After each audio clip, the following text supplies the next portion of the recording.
What's up guys, this is Job and welcome to the channel. So kalau kita karon matatag Boracay. This is from April 8 to 29 and 30. And ito na nga ato ang dragon sa iyang trabuhan. Kaya padong man na siya mag-duty and ato ibilin ang atong motor sa akong higala nga si Joshua Cakes. And kana siya ito na siyang masaligan. And nato karon sa waterfront day hotel. Padong na ta sa airport. Atong boarding time is 10:30 AM.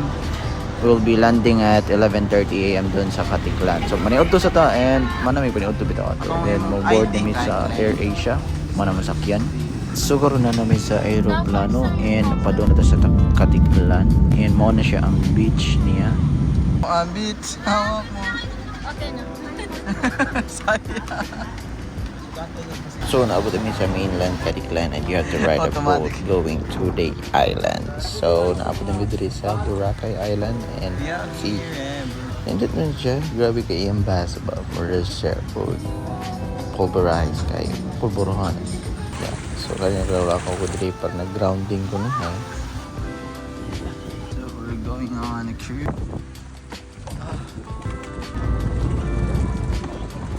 So mali ang magsaking nga cruise. And yeah, lingaw kayo mga tao dali dito, mga service crew, among take pictures. They're very entertaining and they were very fun. They were very welcoming. So yeah. So man siya nag-land tour me, pinaka-vlogger sa grupo ngayon. This is from Bulabog Beach. If ako masayo, doon kayo siya for picture takings. And there's a lot of people na mga sad as always nga mag-take pictures nimo, mga hatag lang ka-tip. So kaninga time kay padung ni sa keyhole and yeah, go mo kaon siya og kindi ay gahat. So man siya nga on sa tuluan Kasi lami niya te. grabe makaon bayhan niyo. So man siya nga akong han og ang akong maguwang.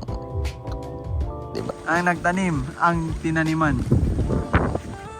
Ano sa nanay? Close mouth. Uno din.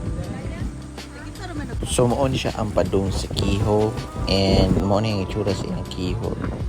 Number 1 sa kabawan ng keyhole na. Then kana siya nagpa-break na siya pero nagihangyo bitaw. Then paggawas na mo sa beach kikita may unggoy. Naari mga unggoy diri guys. And this is the last trip sa mong land tour, the Grotto Island. And yeah, mao to siya. Sunset viewing din mi para ingnon kuno ay chuy-chuy ba. So daghan jud siya tao diri even though this is weekdays.